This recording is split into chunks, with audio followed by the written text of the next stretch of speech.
Uma das coisas que a gente tem mais ouvido é que o presidente Biden é um cara fraco. E é um cara fraco que acabou levando os Estados Unidos a essa situação aí de estar sujeito às dificuldades internacionais, da política internacional, seja com a China, seja com a Rússia agora também. Já teve problemas com o Afeganistão, né? Então, mas a gente queria também falar um pouco sobre essas últimas apresentações aí públicas do Biden, fazendo discursos por aí fora. Mas lembrar de falar também do seu passado recente. É uma coisa muito importante que a gente não pode esquecer, é que as coisas vão caindo pelo caminho e vão sendo esquecidas, sabe? É como se tivesse um caminhão de mudança enorme, cheio de bugiganga, e as coisas aparentemente menos importantes vão caindo pelo caminho e a gente não percebe. E aí, uma hora, quando a gente chega no destino, parece que as coisas não somam direito, né? A função, então, num certo sentido, do Saindo da Bolha é um pouco essa também. Tentar, com a ajuda de vocês, lembrar como o passado nos traz para o presente. A mídia e uma cambada aí de analistas, e quando eu falo cambada não foi no sentido pejorativo, não. Um monte de analistas tratam o mundo como se ele tivesse começado, faz um ano, né? E a gente sabe que isso não é verdade. E enquanto der, a gente vai fazendo essa análise junto com vocês. Vocês vão levantando as bolas, a gente vai cortando por aqui, dentro do possível, dentro do conhecimento da gente. Mas o que é importante é não esquecer que as coisas não começaram agora. Que o que está acontecendo agora é só fruto do passado. Tá bom? Daqui a pouco a gente volta.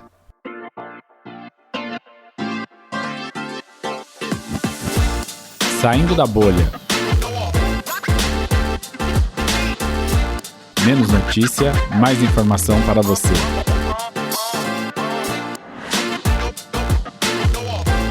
Fraco e transparente.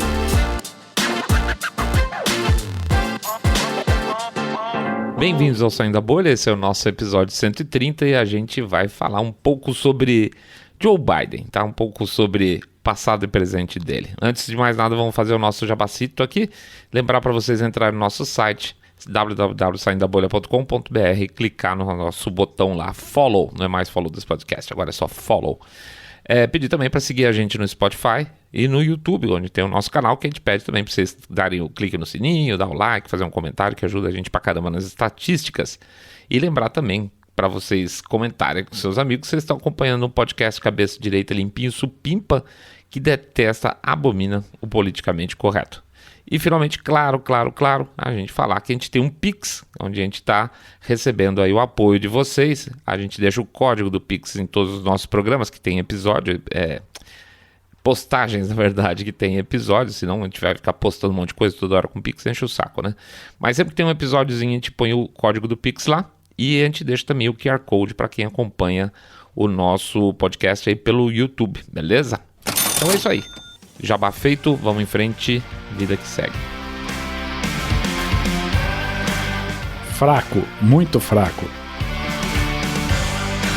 Eu não sei se isso é uma frase, uma citação de alguém, ou se é só um adágio, eu acho que é só um adágio, mas eu gosto bastante disso, que eles fala-se, né, que tempos difíceis criam líderes fortes criam bons momentos criam líderes fracos, e líderes fracos criam tempos difíceis, que é um ciclo que se repete sempre.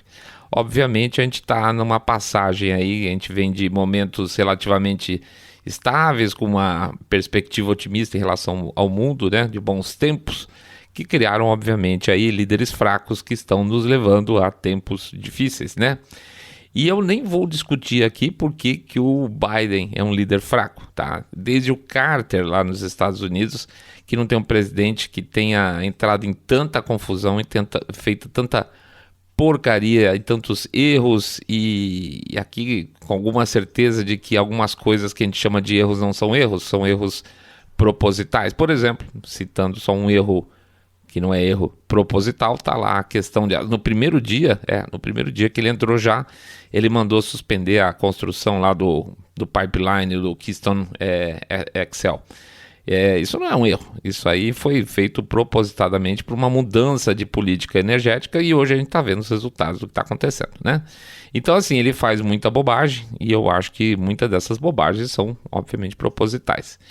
Mas o Biden é especialmente fraco porque ele é um cara exposto, é um cara que ele tem uma retaguarda muito complicada. Se você for pensar no relacionamento que ele teve nos últimos anos aí no período Obama, quando ele era vice com os chineses, as relações dele, as relações da família dele com os chineses faz com que ele seja exposto às pressões dos chineses, né? Deve ter história aí sendo contada aí por trás que a gente não pode saber e que faz com que ele fique exposto, né?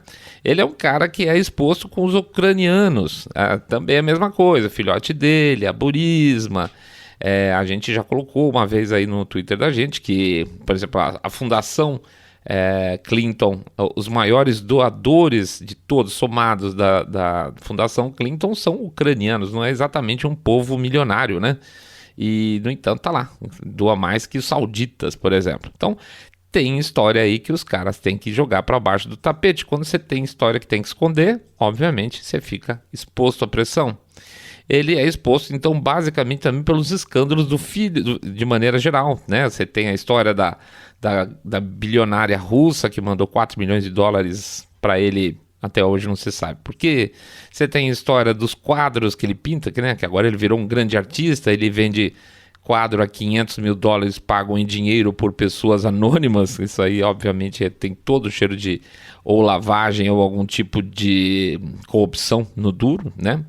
Ele é exposto pelo tipo de compromisso que ele tem com os seus patrocinadores de campanha. Na verdade, aí entra essa turma toda que apoia ele, esses Warhawks, né? Essa turma que está sempre forçando para ter algum tipo de guerra, porque a indústria de armamentos precisa de ter guerra para existir, precisa ter guerra para fazer dinheiro. E essa turma, com o dinheiro que ganha da guerra, acaba patrocinando aí a carreira de muitos políticos que vão direta ou indiretamente forçar uma guerrinha aqui outra ali. E isso aqui, vamos ser bem franco, tá?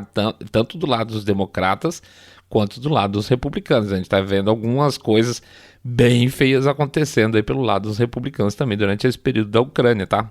Bem feia pelo lado dos políticos republicanos e bem feia pelo lado de apoiadores republicanos tradicionais, inclusive jornalistas tradicionais que estão aí metendo o pé no acelerador, querendo que a coisa se estique, porque eles são financiados por essa turma, né? Portanto, não é que Biden, seja fraco no sentido de debilidade física ou mental, porque quem manda de verdade nesse processo todo não é ele propriamente dito, mas o grupo dele, e um grupo onde a gente nem sabe se ele tem tanto poder e prestígio assim, ou se ele é mais um boneco lá no meio sendo mandado por gente muito, muito, muito mais poderosa que ele. Mas é porque ele é fraco, porque ele está numa posição constante de fraqueza, de exposição política, né? E isso nós estamos falando de política interna e estamos falando de política externa. E com isso ele acaba, como presidente dos Estados Unidos, levando todo o povo americano junto. Então tá lá os erros, tem a fronteira sul dando problema, você tem inflação dando problema, você tem custos do combustível dando problema, você tem uma briga constante aí pela questão da Covid, ele tentando fazer tudo que fosse obrigatório, seja de máscara, vacinação. Então é uma posição de conflito com o próprio cidadão do país dele. Erros cabeludíssimos, na verdade, má execução de planos ou planos elaborados totalmente contra o interesse dos americanos, né? Então essa é a exposição que tem o Biden que faz com que ele seja fraco, sempre muito fraco, e que, na boa, tem mais 2 anos e meio pela frente, uma situação muito complicada.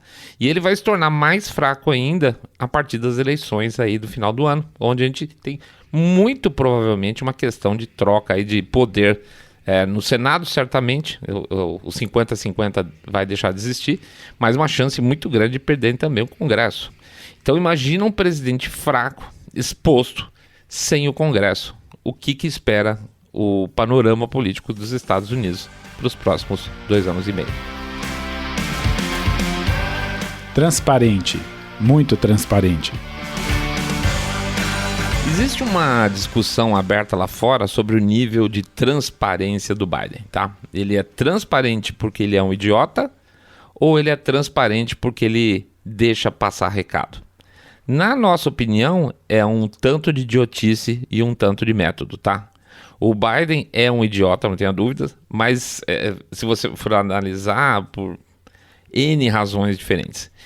E eu acho que um dos principais problemas que ele acaba tendo com ele mesmo é que ele adora se gabar. É um cara que tem um ego assim, uma coisa gigantesca. Quem já viu alguma palestra do Biden vê que o cara se sente o máximo quando ele está contando das experiências políticas dele. Ele é o na época da gente lá atrás tinha um jornalzinho, não vou lembrar qual era, não sei se era o Caceta Popular ou outro, que era, a gente falava que era o fodão do bairro Peixoto, tá? É o cara incrível, todo mundo tem medo. E ele conta os momentos dele de poder assim com uma boca cheíssima. Tipo, eu falei isso, eu fazia aquilo tal. E ele você vê que o olho dele brilha quando ele olha para a plateia.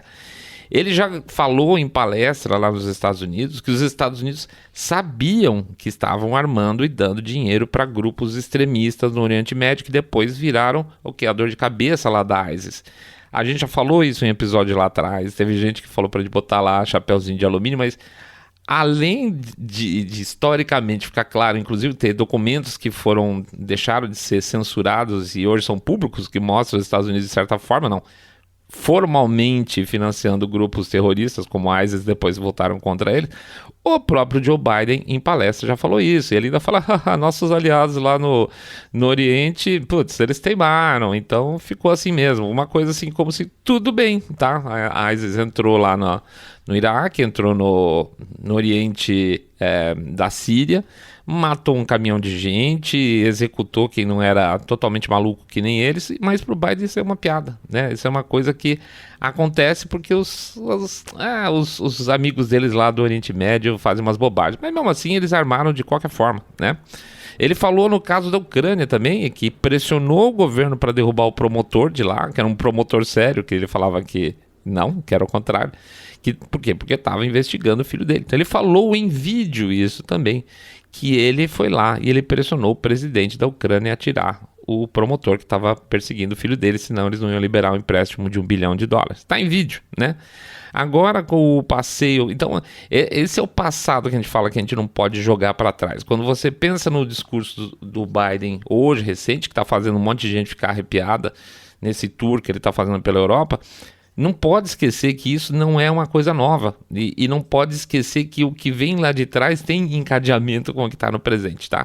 Essa relação muito esquisita com a Ucrânia, gente, a Ucrânia é um país porcaria. A Ucrânia não é nada, é um país sem vergonha. Como é que um país desse pode estar tendo essa importância geopolítica num determinado momento por causa de interesses russos e americanos? Eu entendo interesse russo, eu não entendo interesse americano, quer dizer, eu entendo, né? Enfim, agora esse passeio dele pela Europa, a primeira coisa que ele me solta é que o Putin não pode continuar governando por lá, né? Como esse cara tem que tirar o poder desse cara, esse cara não pode ter esse poder que ele tem lá dentro, lá na Rússia, na verdade. Aí a Casa Branca foi lá e saiu correndo para dar uma desculpa, falando, não foi isso bem que ele disse e tal, deram uma editada, vamos dizer, na forma de dizer, para dar uma outra significação, mas não colou, tá? Ele basicamente fez uma apologia, vamos chamar assim, uma apologia a uma guerra de substituição de regime. É como se os Estados Unidos, pressionando a OTAN ou juntos, estivessem preparando um caminho aí para desgaste da Rússia para uma troca eventual de governo por lá. Muito complicado, né? Eles não estão falando com... A Rússia não é a Síria, a Rússia não é o Iêmen. A Rússia é a Rússia, né, gente? Vamos lá, né? Se a Rússia está tendo dificuldade de cumprir totalmente seus planos na Ucrânia, que já é um país meia boca, imagina você fazer um estrago dentro da própria Rússia. Então, gente, isso é um padrão de comportamento democrata. Gerar guerra para troca de regime. Não tem novidade nisso, todo mundo sabe disso, isso aconteceu desde a Primavera Árabe lá atrás, Síria e tudo mais, essa turma toda, e tá chegando hoje de novo, volta os democratas, volta o novo princípio aí de novo o princípio de guerra para troca de regime. Então, quando ele fala isso, ele não tá falando uma bobagem, ele tá falando uma coisa que tá na cabeça dele, certo? Ninguém aqui está defendendo o Putin, vocês sabem muito bem, mas os caras estão lá estão anos e anos cutucando a onça com vara curta. E o cara morde uma língua assim do nada que a guerra é por mudança de regime? Pois é, então não adianta a Casa Branca tentar dar uma consertada, porque aí já foi, tá? Foi muito mal negado. O cara também estava aí durante essa viagem para a Europa, agora sugeriu, no meio de um discurso, que uma hora nossos soldados estarão na Ucrânia. Como assim? Né? Como assim uma hora nossos soldados vão estar na Ucrânia? Isso aí soa ato falho ou loucura, um pouco de cada. O cara já falou com todas as letras que as sanções para deter o Putin não servem para nada. Ele falou, não, a gente fez as sanções, mas a gente sabe que não serve para nada. Então, para que elas servem? Então, elas servem porque estão sendo impostas para impactar o resto do mundo, inclusive os Estados Unidos, e com uma crise alimentar gigantesca se aproximando. Então, para que tem sanção na Rússia? Certo? É só uma mágica de marketing para parecer que está fazendo alguma coisa? Ou ela tem um segundo objetivo? Porque se está dando tudo errado com as sanções que eles estão propondo e as sanções estão estragando a economia do mundo, alguma coisa tem errado aí nesse raciocínio, certo? Portanto, o Biden fala, na verdade, o que ele pensa. Esse é o ponto. Se você juntar as falas erradas, você tem uma história.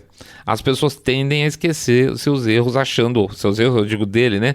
Achando que são apenas erros, tá? O Biden falou uma bobagem, que é gagazice. Pode ser, pode ser gagazice mesmo. Mas isso tá na cabeça dele, senão ele não falaria. Ele não fala que, ele é um avestruz, ele não rasga dinheiro, ele não fala que o Putin é um lagarto, ele não fala nada disso. Ele fala outras coisas que podem fazer sentido se você parar para pensar. Ele fala, por exemplo, já chamou várias vezes o Putin de criminoso, mas geralmente em períodos em que ele não poderia fazer isso. Períodos onde tem algum tipo de negociação com a Rússia. Então a sensação clara que você tem é que essas negociações são bombardeadas por eles mesmos. Tá? Quando você está tentando, se a preocupação real é que as vítimas da Ucrânia parem de morrer, que eu acho que essa deveria ser a preocupação, que pare de morrer gente na Ucrânia, o cidadão ucraniano não tem culpa dessa barbaridade que está acontecendo dos dois lados, então você devia estar desacelerando o processo e não pisando no acelerador, né? Portanto, a gente pede para vocês ficarem aí de olho nesses aspas erros dele também. Tá? Olhar não com o cara de olha o que ele falou dessa vez, mas deixa eu ver junto com os outros erros dele. É o que a gente falou lá no começo, nada começou agora. É como se tentassem o tempo todo fechar as cortinas atrás da gente, dizendo, não tem nada a olhar para trás, esquece, não olha para trás não, porque não vale a pena, não tem nada para ver aqui. Mas a resposta de tudo sempre começa no passado. Por isso que a gente brinca, não tem bola de cristal aqui. É que a gente não quer ver foto, a gente quer ver o filme. E o momento que sempre a gente tá é o fim do filme. Então a gente tem a vantagem, como a gente diria lá no passado, quando tinha o cassete, né? A gente tem a sorte que a gente pode rebobinar o passado, dar uma olhada de vez em quando, tirar dúvida. E aí, quando você chegar a uma conclusão e essa conclusão dá certo, não é bola de cristal, é só um encadeamento de fato, né? Isso faz parte também do que a gente brinca aqui algumas vezes, é o que a gente chama de trelê. Tá? Trelê é bom por causa disso, porque evita pegar a gente de calça curta. É o que a gente brinca aqui, trelê é o que salva a nossa pátria, tá bom? É isso aí, pessoal, a gente agradece a presença de todo mundo. Check, fim de semana, vamos lá, segunda-feira começando, todo mundo voltando pro trabalho com força total, hein? Vamos botar a coisa pra frente, chama os jovens aí pra tirar título de eleitor, né? Estão me entendendo? Pois é, bobagem isso, hein, gente? É muito bobagem. Não levem a sério esse tipo de coisa, que isso não machuca nem pesquisa. Pode ficar sossegado. Grande abraço para todo mundo. Fiquem todos muito, muito mais super, super bem. Saindo da bolha.